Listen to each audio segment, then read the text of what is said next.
Waitressing wasn't a career. It was an act of sustained, smiling desperation.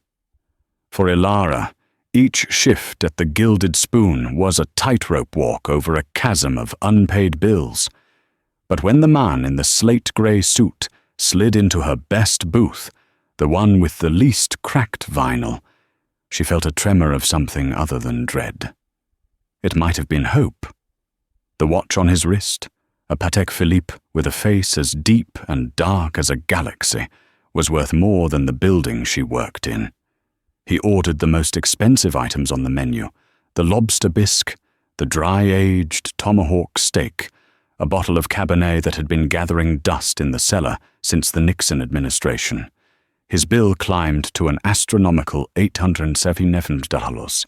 He ate with a quiet, unnerving intensity, and then he was gone.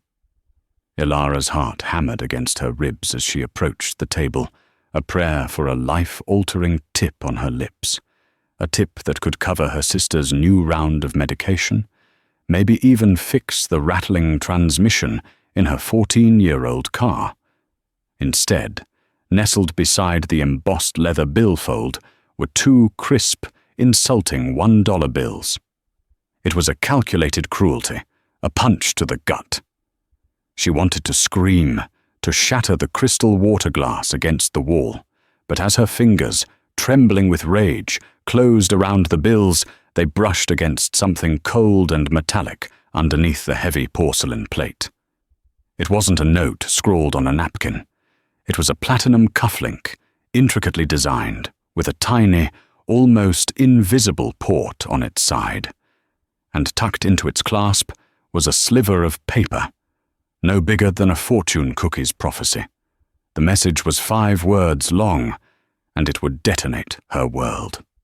The air in Harmony Creek, Nevada, always tasted of dust and broken dreams.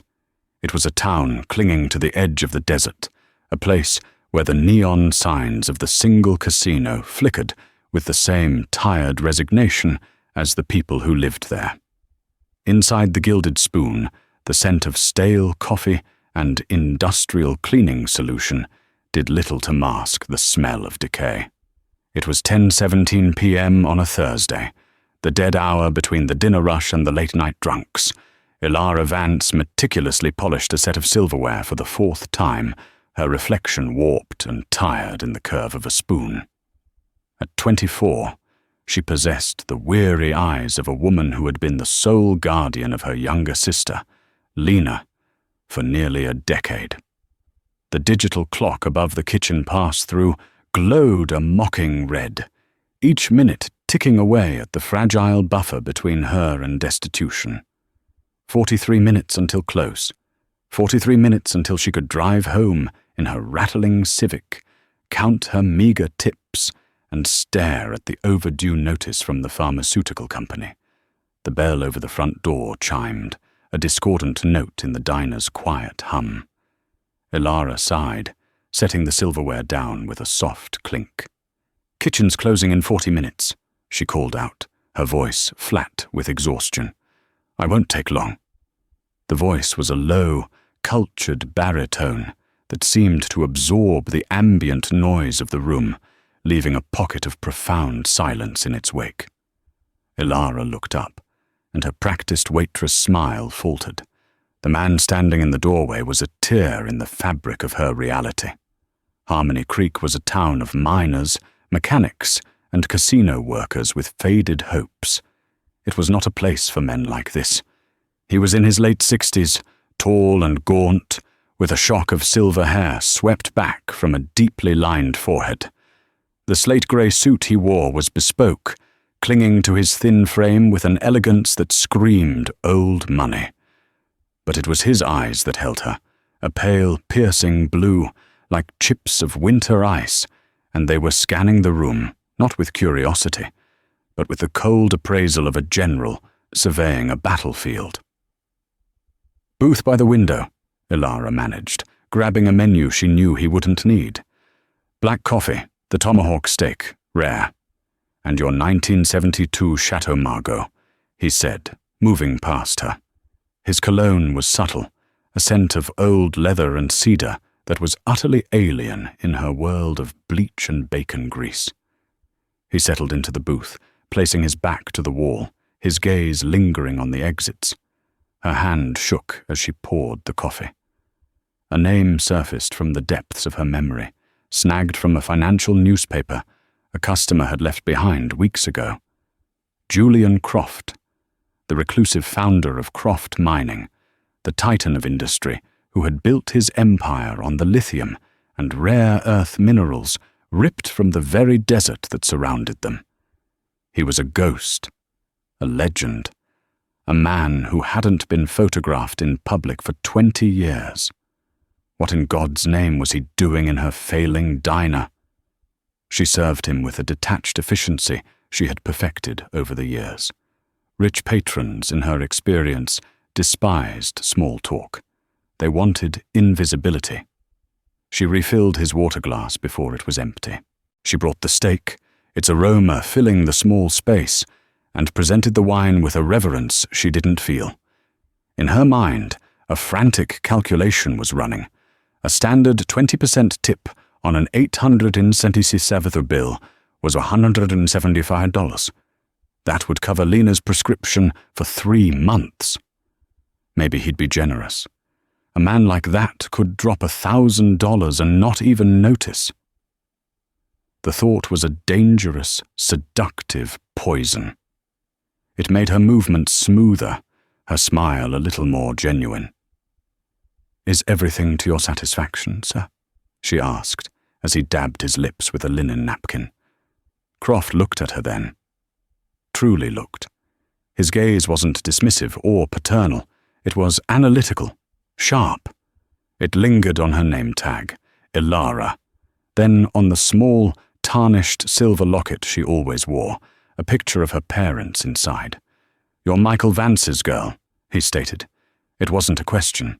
Ilara froze, the coffee pot hovering in her hand. Yes. How did you know?" "You have his stubborn jaw, and your mother's eyes." "Worried eyes," Croft said, his voice softer now, almost melancholic. He folded the napkin and placed it on the plate. He worked the night shift at the old lithium processing plant. A good man, a careful man. Her heart began a slow, heavy drumbeat against her ribs. Her father, Michael, had died in that plant 12 years ago. A chemical spill. The official report from Thorn Industries, the plant's operator, had cited employee error. They had fought the compensation claim, and her mother had bankrupted herself on legal fees before succumbing to a rare, aggressive form of cancer 2 years later. How did this billionaire, this phantom, know the intimate details of her blue-collar father's life? "The check, please," he said, his tone once again brisk and impersonal. He offered no further explanation. She printed the bill, her hands numb. $842. She placed it on the table in the small black folder. Croft produced a wallet made of what looked like alligator skin and laid 5 $20 bills on top of it. $100. "Keep the change," he said, his voice flat. Ilara's mind reeled. 100 on an almost $900 bill? It was barely 11%. It wasn't generosity. It was an insult, a dismissal. The flush of humiliation was hot on her neck. She collected the folder, her professional smile feeling like a mask made of concrete. "Thank you, sir." "Have a good night." Croft stood, pulling on a fine wool overcoat. He paused and looked at her one last time. "Your father used to talk about the strange color of the water in the reclamation ponds. Said it looked like a peacock's feather slicked with oil. Did he ever mention that to you?" Before she could answer, he turned and walked out, the bell chiming his departure. He didn't look back. Ilara stared at the door, his strange question echoing in her ears. Peacock feathers. Oil. She shook her head, the anger returning with a vengeance. She snatched the bill folder and the plate, ready to storm into the kitchen and vent her frustration. She tilted the plate to scrape the remnants into the trash can. That's when she saw it. It wasn't just the 2 $1 bills he'd left under the folder as a final, cruel joke. It was what was beneath the plate itself. Adhering to the ceramic by a faint static charge was a single, heavy platinum cufflink. It was cool to the touch, impossibly intricate. Tucked into its folding mechanism was a tiny, tightly rolled piece of paper. Her breath caught. She looked around. Gus, the cook, was in the walk-in cooler. The diner was empty. With trembling fingers, she unrolled the paper. The handwriting was a precise, spidery script. "The key is what you know." She looked at the cufflink again, turning it over in her palm. It wasn't just jewelry, it was a flash drive. A wave of cold dread washed over her, far colder than the desert night. She glanced out the diner's large plate-glass window. Across the street, parked in the shadows of a defunct gas station, was a black Lincoln Navigator, its engine idling, its windows tinted to an impenetrable black. They weren't watching the diner, they were watching her. The 5 words on the note were, "They are coming. Don't go home." Ilara didn't clock out. She didn't even grab her purse. She ripped off her apron, tossed it onto the counter, and bolted through the back door into the gritty, wind-swept alley. The air was cold, but the fear icing her veins was colder. "Your father used to talk about the strange color of the water." The words weren't a random memory. They were a breadcrumb. Croft wasn't just a rude billionaire. He was a messenger, and he had just handed her a bomb. She ran. She didn't take the main street. She cut through the labyrinth of back alleys that she knew like the lines on her own hand. They are coming. Who were they? Don't go home. Lena. Her sister was at home with Mrs. Gable, their elderly neighbor. A fresh wave of panic, sharp and nauseating, rose in her throat. She pulled out her cheap smartphone, her fingers slipping on the screen. She couldn't call 911. Croft's paranoia was contagious. If a man that powerful was afraid, then the police were not an option. She called Mrs. Gable's number. "Hello?" The old woman's reedy voice answered. "Mrs. Gable, it's Ilara," she said, forcing her voice to sound calm, even. "Listen, I'm so sorry, but there's a family emergency. My Aunt Carol, she's had a fall. I need you to do me a huge favor. Can you pack an overnight bag for Lena? I need you to meet me at the public library in 20 minutes. Don't ask questions, please. Just tell Lena it's a surprise trip." "Oh, my dear, of course. Is everything all right?" "Everything's fine. Just a precaution. 20 minutes.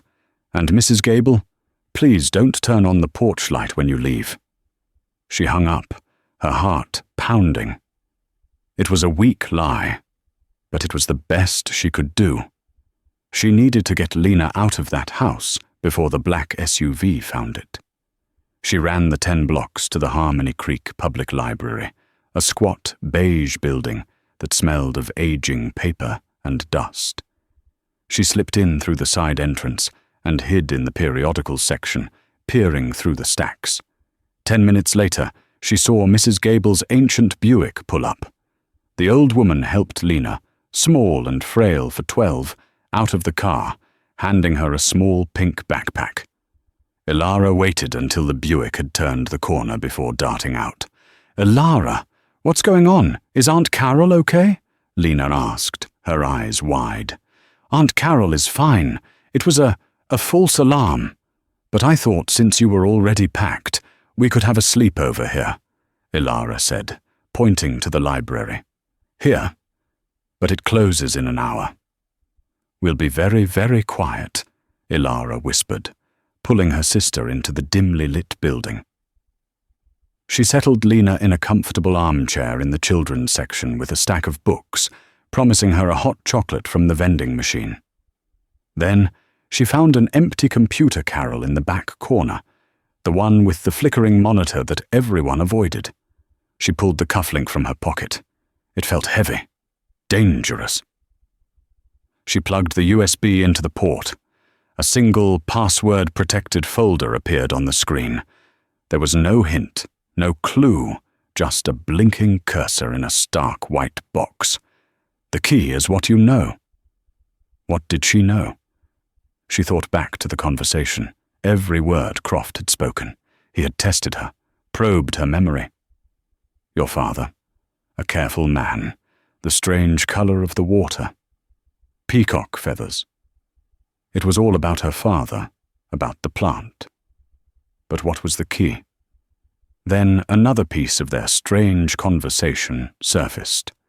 Before he'd mentioned her father, he'd commented on a faded photograph of old Harmony Creek that hung by the diner's entrance. My grandfather had a watchmaker's shop on that very corner, he'd mused. Lost everything in the fire of '58. Everything except his masterpiece, the one he called the chronometer. A ridiculous name for a pocket watch, but he was a ridiculous man. It was a long shot, a wild guess based on a stray remark. Her fingers trembled as she typed the word into the password field. CHRONOMETER. She hit enter. The folder opened. It wasn't a simple ledger. It was a digital archive, a meticulously organized library of corporate malfeasance. There were internal memos from Thorn Industries, geological surveys showing a massive plume of carcinogenic chemicals, hexavalent chromium, arsenic, benzene, leaching from the plant's unlined reclamation ponds directly into the town's aquifer. There were the original damning EPA reports, stamped draft, and the final sanitized versions that had been released to the public. And there were emails, hundreds of them, encrypted correspondence between Marcus Thorn, the CEO of Thorn Industries, and a powerful state senator, detailing payoffs, bribes, and a coordinated cover-up that had been going on for 2 decades. Thorn wasn't just cutting corners, he was knowingly poisoning the town where he was born, the town that bore his family's name, to save a few $1 billion in disposal fees. The cancer cluster that had taken her mother, that had plagued dozens of other families, wasn't a tragic coincidence. It was a business decision. The final file was a video, labeled Contingency. Elara clicked it. Julian Croft's face filled the screen. He was in what looked like a private jet, the curvature of the earth visible through the window behind him. He looked even thinner, more spectral than he had in the diner. "If you are watching this, Elara," he began, his voice weary, "it means I have failed, and it means I am most likely dead. Marcus Thorn and I built our empires together. I funded his early operations. I was his silent partner. I knew what he was doing at the Harmony Creek plant. I knew, and I looked the other way, because the profits were astronomical." He paused, taking a sip of water. "I was diagnosed with pancreatic cancer 6 months ago. A man facing his own mortality develops a sudden, inconvenient conscience. I tried to convince Marcus to come clean, to set up a fund for the victims. He refused. He reminded me that my name was on the original incorporation papers, that my money had built the plant. If he went down, I would go down with him. When I persisted, he made it clear my death would look like an accident long before any prosecutor could get to me. I chose you, Elara, because I've been watching you. I know you've been filing freedom of information requests about the plant. I know you've been asking questions. You have your father's tenacity. I couldn't go to the authorities. Thorn owns too many of them. I needed an outsider, someone with a personal stake. This drive contains everything. But it's not enough to just release it. Thorn will bury it, call it a fabrication. You need a guide, a lawyer named Ben Carter. He's in Reno. He's the only man I know who Thorne tried to buy and failed. He represented your father in his wrongful termination suit years ago. He lost, but he never stopped believing something was wrong. Show him this video. Trust him. Trust no one else." Croft leaned closer to the camera, his blue eyes burning with a desperate intensity. "Thorne's head of security is a man named Cale, ex-Special Forces. He is relentless. He will not stop. I am going to meet with Thorne now, one last attempt to reason with him. I suspect it will be a short meeting. The $2 I left you, that was for the cameras in the diner, a public, documented insult. Something to make you angry enough to look for more. It was the only way I could think to get this to you. I'm sorry for what my silence cost your family. Avenge us, Ilara. Avenge Harmony Creek." The video ended. Ilara stared at the blank screen, the blood roaring in her ears.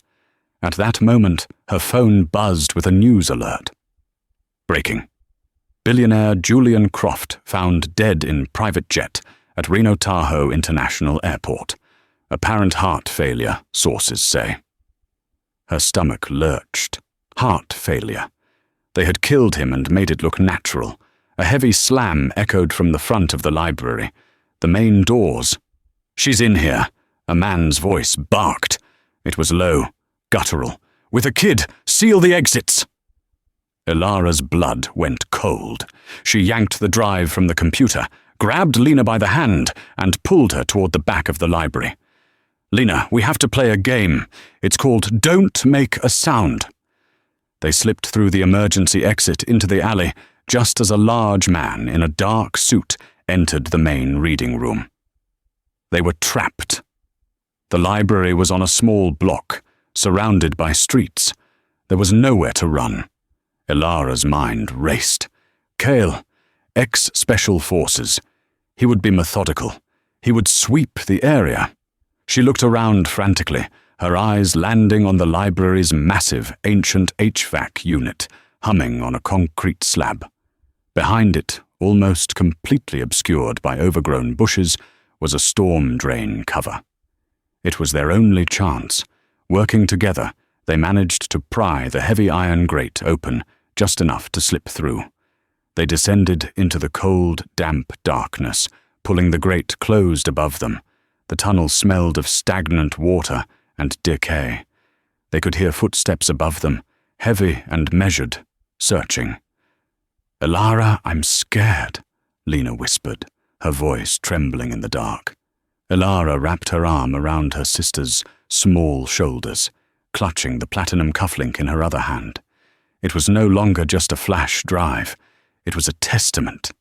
It was a weapon. "I know," Ilara whispered back, her voice shaking but firm. "But we're going to be okay. I promise." In the suffocating darkness of the storm drain, she made another promise, a silent one, to the ghost of Julian Croft and to the memory of her father. This wasn't just about survival anymore. This was about justice. And Marcus Thorne was about to find out how stubborn Michael Vance's daughter could be. The journey through the labyrinth of storm drains beneath Harmony Creek was a descent into a cold, subterranean hell. The air was thick with the smell of mold and damp earth, and the only light came from the cracked screen of Ilara's phone. Lena, shivering from a combination of cold and fear, clung to her sister's hand, her breathing shallow and raspy, the first warning sign of an asthma attack. They had to get out. They emerged 2 miles from the library, pushing open a grate in a deserted industrial park on the edge of town. The desert moon cast long, skeletal shadows across abandoned warehouses. Ilara knew they couldn't use her car. It would be the first thing they looked for. They couldn't use a credit card. They were ghosts. "We need to get to Reno," Ilara said, more to herself than to Lena. "We need to find Ben Carter." Reno was over 100 miles away. Walking was impossible. Her eyes scanned the desolate landscape and settled on a flickering light in the distance, a 24-hour truck stop, an oasis of greasy food and diesel fumes. It was a place for transients, for people who didn't want to be found. It was perfect. She approached a grizzled trucker who was filling the tank of his Peterbilt, his face illuminated by the harsh fluorescent lights. "Sir," she began, her voice steady despite the tremor in her hands. "My sister and our car broke down a few miles back. We need to get to Reno. Our grandmother is in the hospital. I have cash." She pulled out the $64 from her apron pocket, her entire earnings from the shift. The trucker looked them up and down, his eyes lingering on Lena's pale, frightened face. He saw not a threat, but two kids in trouble. He sighed, a plume of weary breath in the cold night air. "Get in. But you ride in the sleeper cab and you don't make a sound. I don't want any trouble." As the massive truck rumbled onto the interstate, Ilara finally allowed herself a moment to think. She replayed Croft's video in her mind. Ben Carter. The only man I know who Thorne tried to buy and failed. He was their only hope. She Googled his name. The search results were sparse. A small one-man law firm located in a run-down building in Reno's oldest district. His specialty? Public interest law, fighting hopeless cases for clients who couldn't pay. He sounded like a man who had made a career of tilting at windmills. They arrived in Reno as the first hint of dawn painted the eastern sky in shades of bruised purple and grey. The trucker dropped them a few blocks from the address, wishing them luck with a gruff nod. Ben Carter's office was on the second floor of a brick building, above a bail bondsman and a palm reader. The name on the frosted glass of the door was faded. Benjamin Carter, attorney at law. The office was a chaotic mess of stacked legal boxes, teetering piles of paper, and empty coffee cups. In the center of the maelstrom sat a man who looked as weathered as his surroundings. Ben Carter was in his late 60s, with a crumpled suit, a tie permanently askew, and the tired, cynical eyes of a man who had seen the system fail too many times.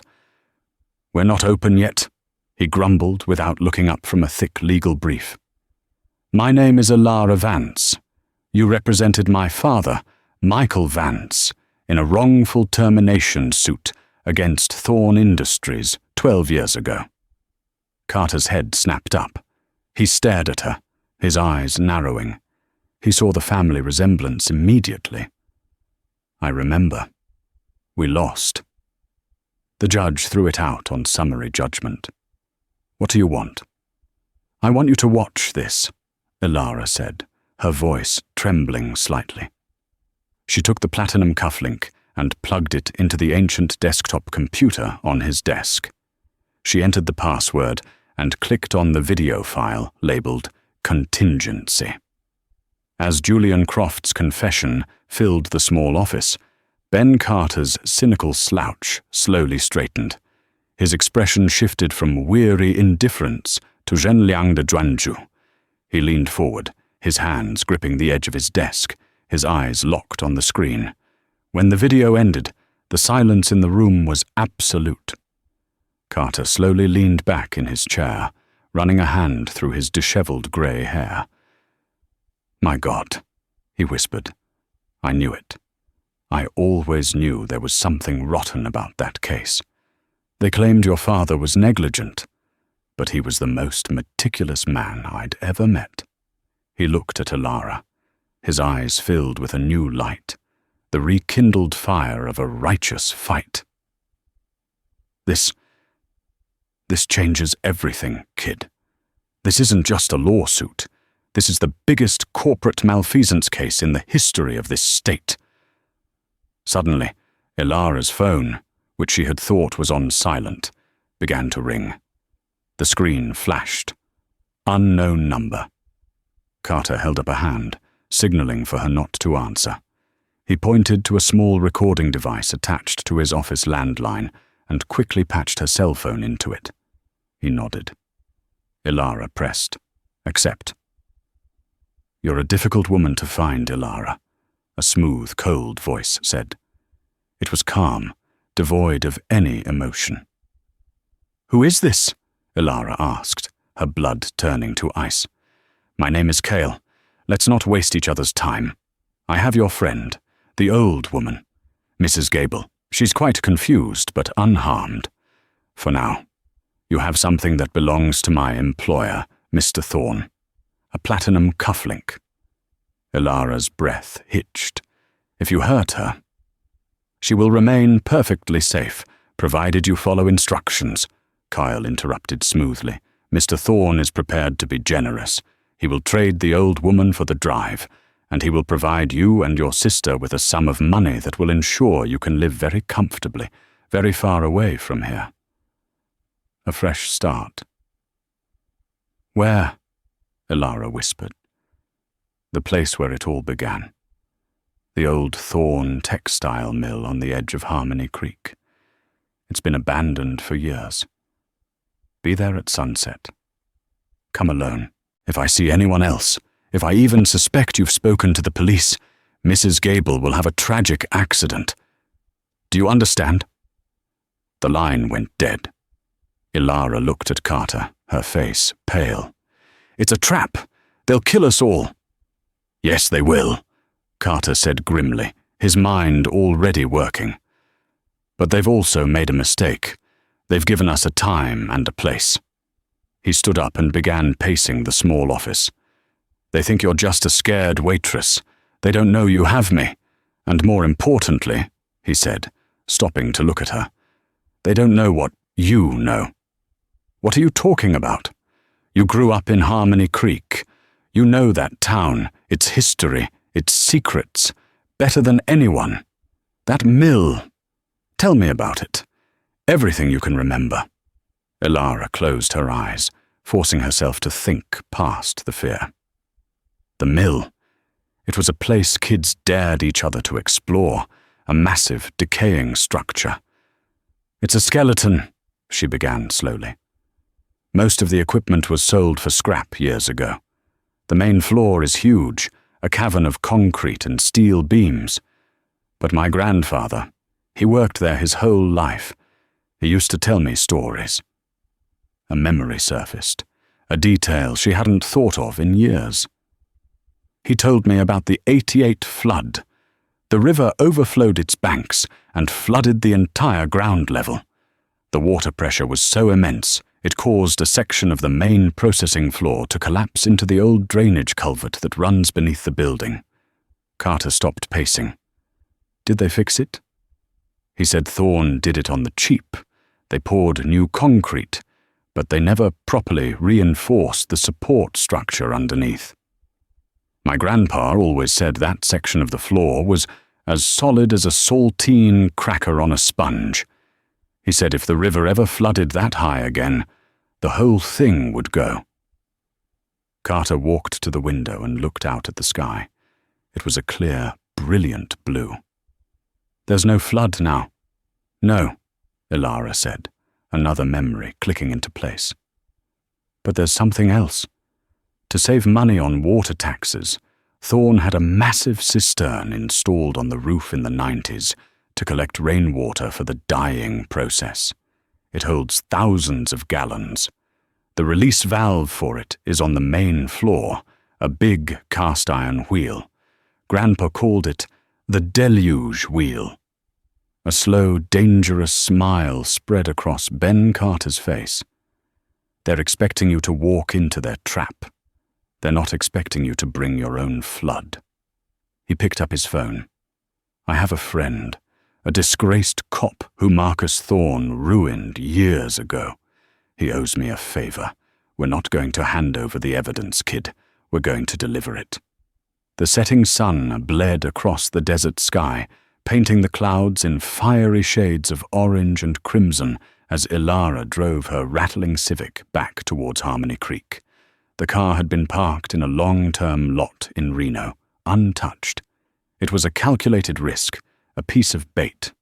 Carter's plan depended on Kale and Thorne underestimating her, on them believing she was an amateur, alone and terrified. She was terrified, but she wasn't alone. Ben Carter was a few miles behind her, in his own beat-up sedan, with Lena asleep in the back, sedated with a mild antihistamine. With them was Frank Miller, the ex-cop Carter had called, a man with a permanent scowl and a grudge against Marcus Thorne that had been simmering for a decade. Their car was filled with climbing gear, a high-powered radio jammer, and a quiet determination. Ilara's instructions were simple and terrifying. She was to go in, engage Thorne, and get him to confess on tape. She was wearing a wire, a tiny microphone disguised as a button on her old denim jacket. The cufflink in her pocket was a dummy, a convincing replica Carter had procured from a pawn shop. The real one was with him. Her most important task, however, was to get Thorne and Cale onto the structurally compromised section of the floor. The abandoned T, the Thorne textile mill, was a cathedral of decay, its shattered windows like the vacant eyes of a skull staring out at the dying light. It stood against the bruised twilight sky, a monument to the town's slow poisoning, and as Ilara parked the Civic, its headlights cutting a lonely path through the gloom, she felt as though she were approaching her own tombstone. She drew a breath that tasted of dust and fear, the image of Lena's face, peaceful in a sedated sleep, a fragile talisman against the encroaching darkness. Then she stepped out of the car and walked into the lion's den. The air inside was cold and heavy, thick with the metallic scent of rust and the phantom smell of forgotten labor. It was a cavern of concrete and steel, where moonlight dripped through gaping holes in the roof, illuminating the colossal, skeletal shapes of looms and spinning jennies.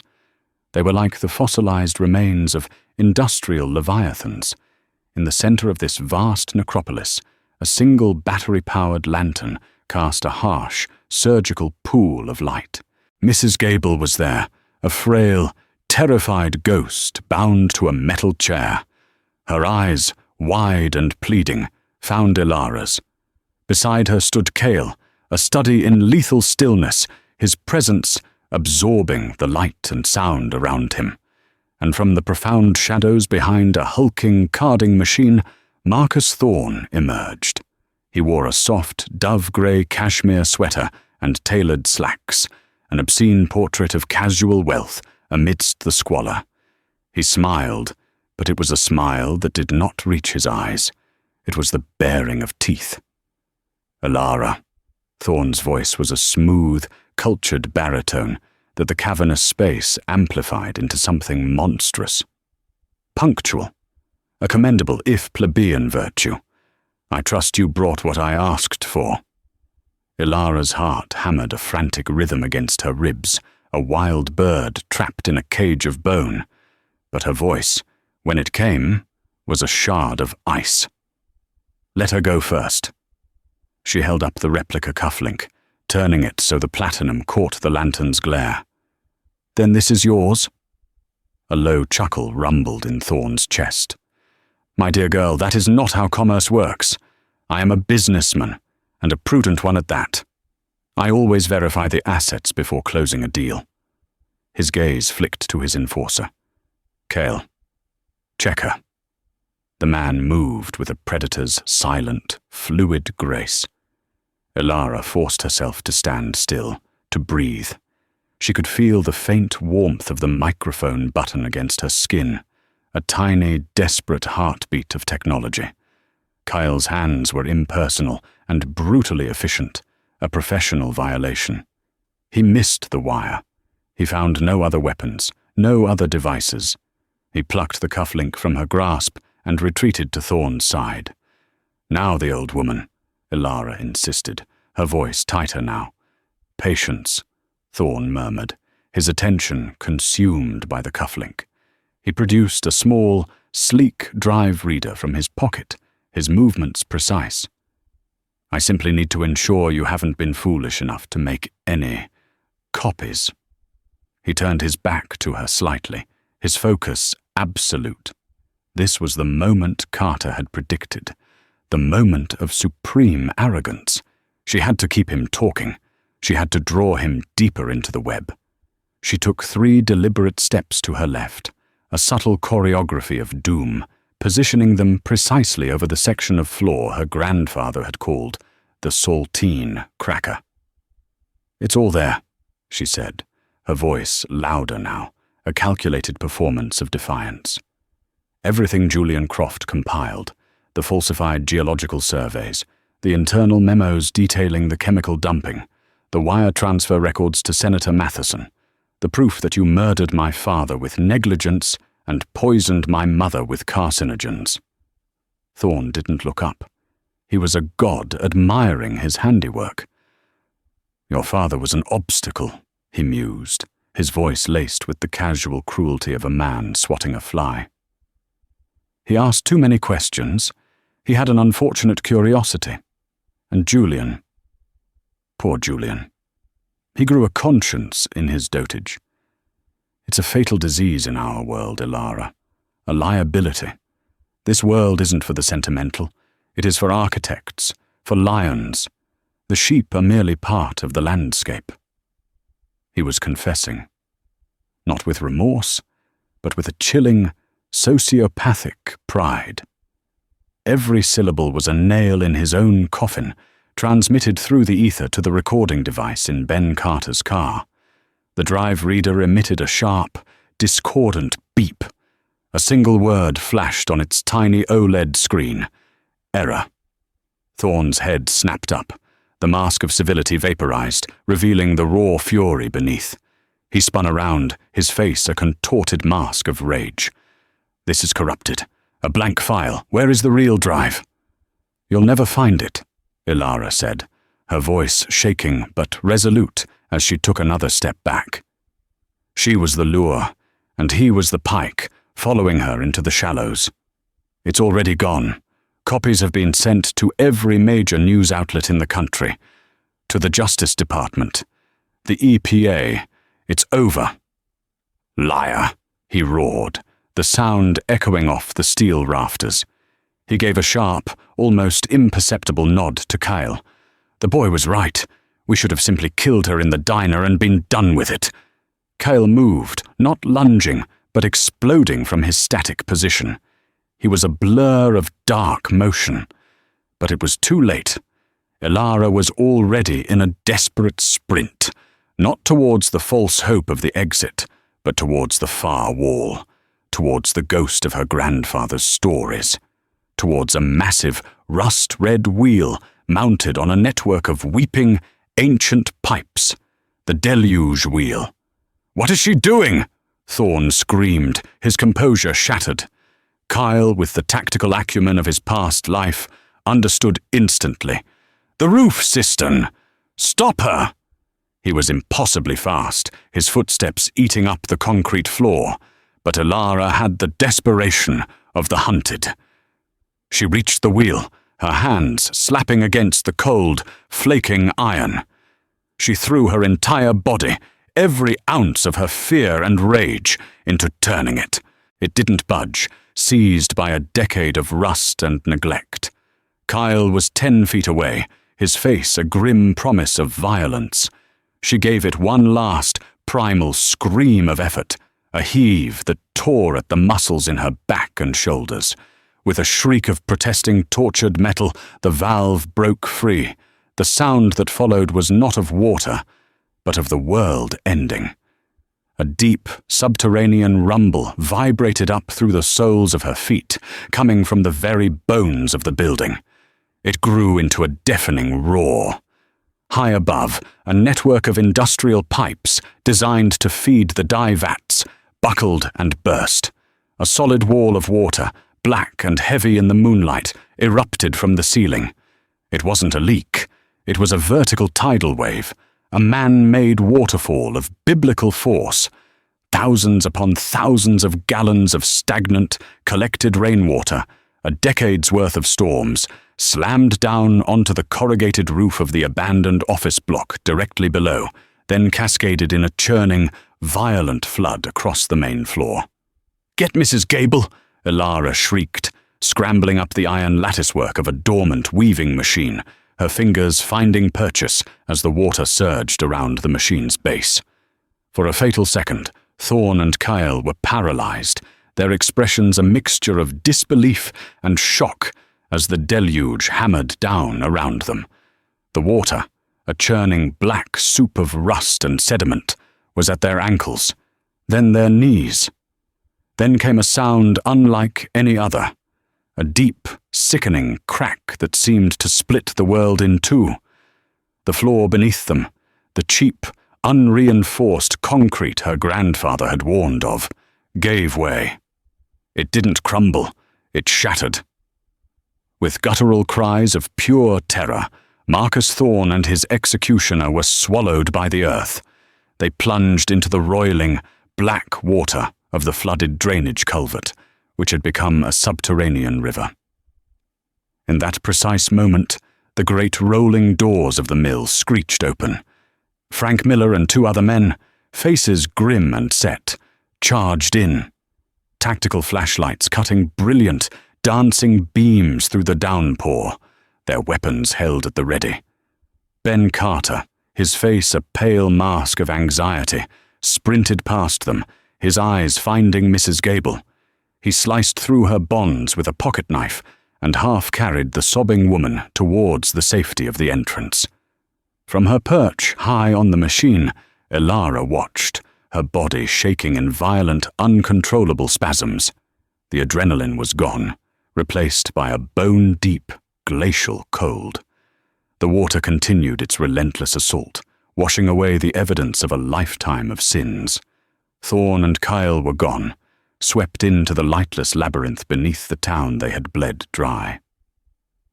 "Did we get them?" she called out, her voice a raw, broken thing. Frank Miller played the beam of his powerful flashlight over the gaping, black wound in the floor, where water still churned and eddied. The culvert empties into a grated drainage basin a half-mile downstream. We've got a tactical team waiting for them. If the fall and the debris don't kill them, we will. He looked up, his hard eyes finding hers through the artificial rain. A flicker of something, awe, respect, passed over his face. Your grandfather would have been proud, kid. You just flooded out the rats. The aftermath was not a clean, cinematic victory. It was a slow, brutal war of inches fought in sterile rooms under fluorescent lights. Thorne and Kale were pulled from the drainage basin, hypothermic, battered, and broken, but alive. They were immediately swallowed by the federal justice system. The evidence on Julian Croft's drive, meticulously presented by Ben Carter, was a legal atom bomb. Yet Thorne Industries, the corporate hydra, didn't die. It merely shed a head.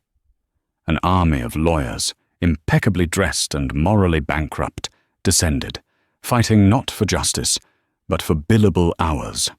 They filed motions, injunctions and appeals, attempting to drown the truth in a deluge of paper far more insidious than the one at the mill. Elara's world inverted.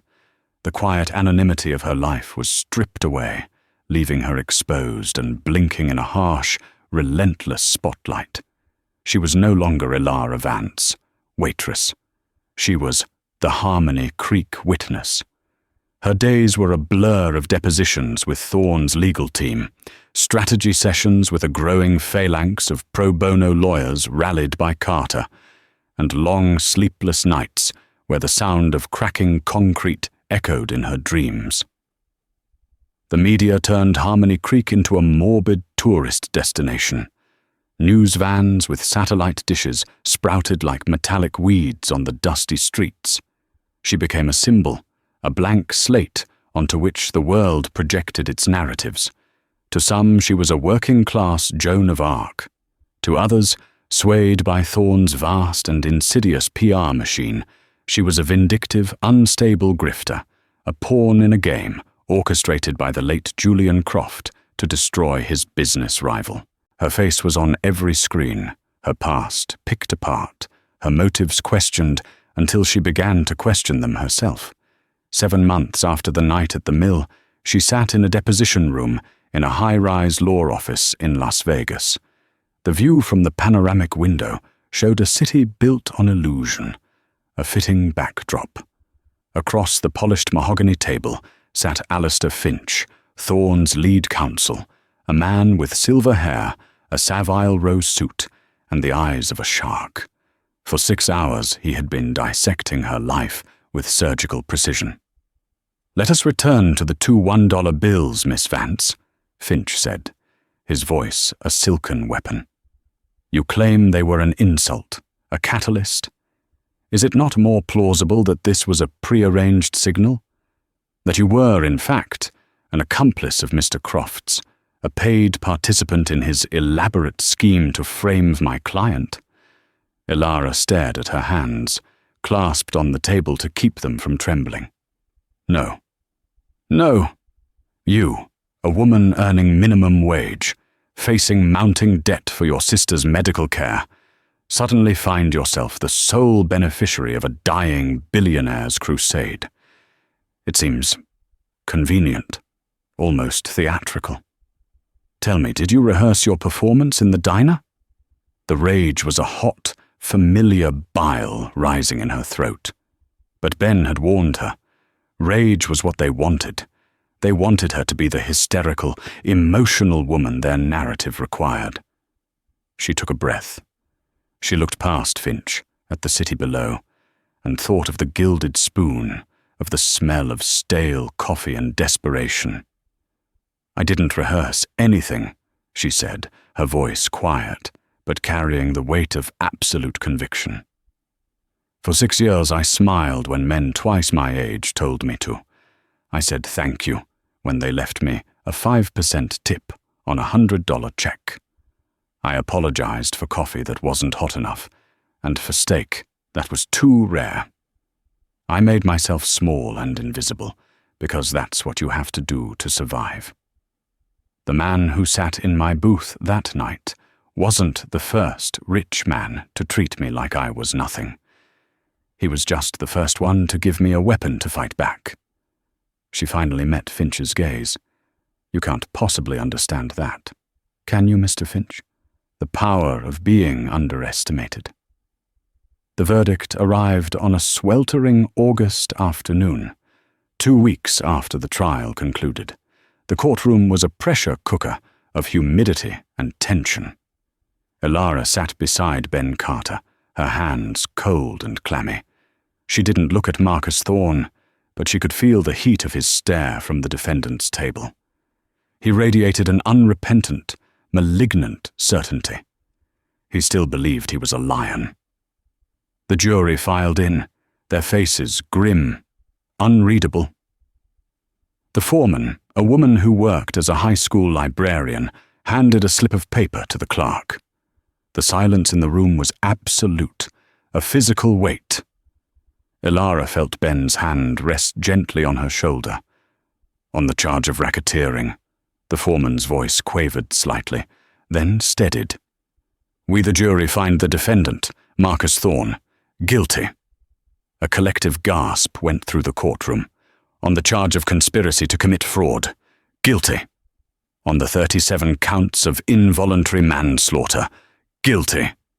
With every guilty, a knot that had been tightening in Elara's chest for her entire adult life began to loosen.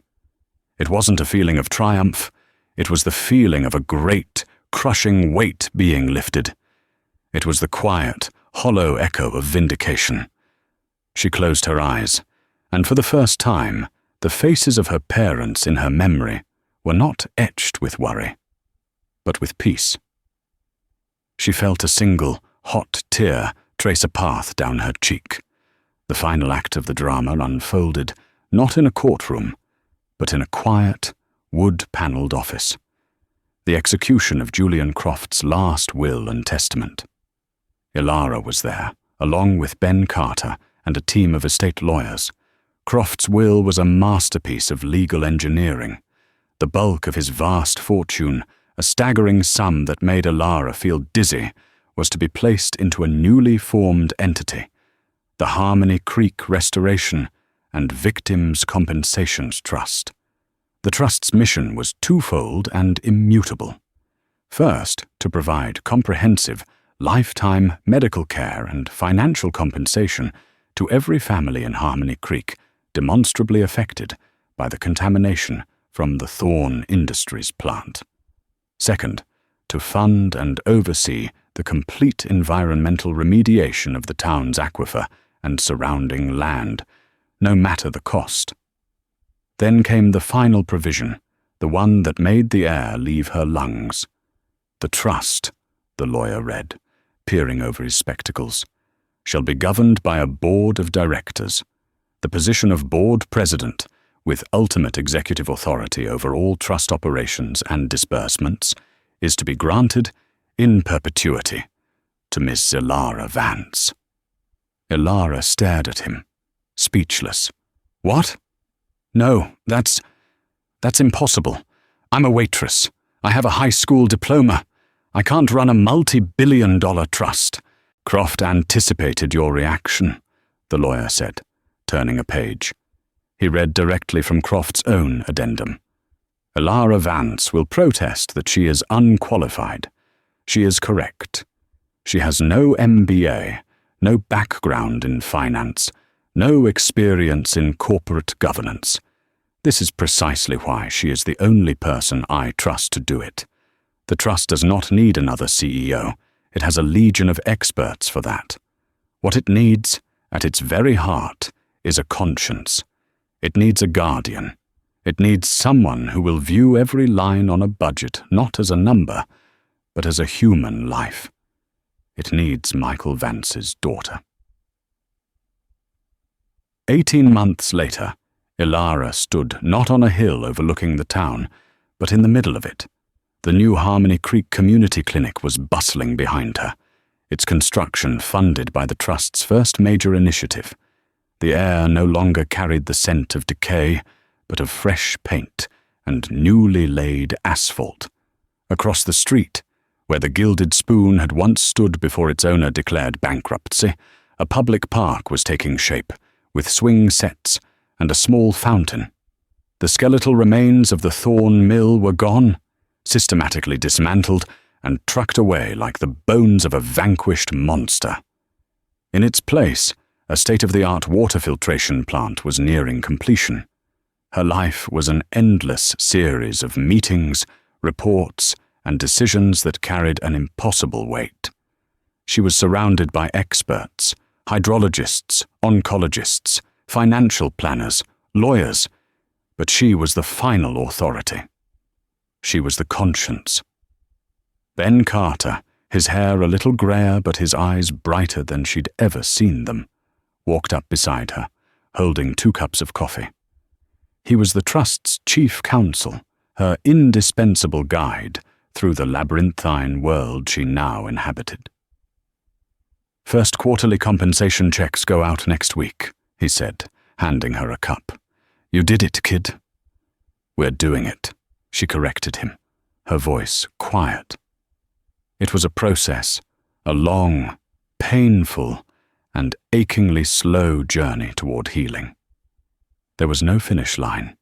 She reached into the pocket of her simple, functional blazer and pulled out her wallet. It was worn, but it was no longer empty. Tucked inside a plastic sleeve, behind a photo of Lena laughing on one of the new park swings, were 2 crisp $1 bills. They weren't a trophy. They were a compass. A construction worker from the filtration plant project, his face streaked with dust, walked past them on his break.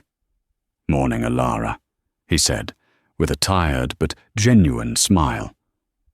Morning, Dave, she replied. On impulse, she reached into her wallet again, took out one of the bills, and held it out to him.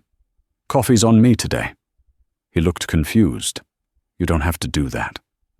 I know, she said. Please, take it. He shrugged, smiled, and took the $1. She watched him walk toward the town's new coffee shop. She had taken an insult, a symbol of her powerlessness, and turned it back into what it was always meant to be. A simple currency, a small, human exchange. A tool. She looked at the remaining $1 bill in her wallet, at the stern face of George Washington. This one she would keep. It was a reminder that justice is not a destination you arrive at. It is a debt that is paid day by day in slow, difficult, and beautiful installments. Her work was just beginning. She wasn't a waitress, a victim, or a hero. She was a guardian, tending to the fragile rebirth of her town, a future purchased with a dead man's confession, a legacy of poison, and a $2 tip.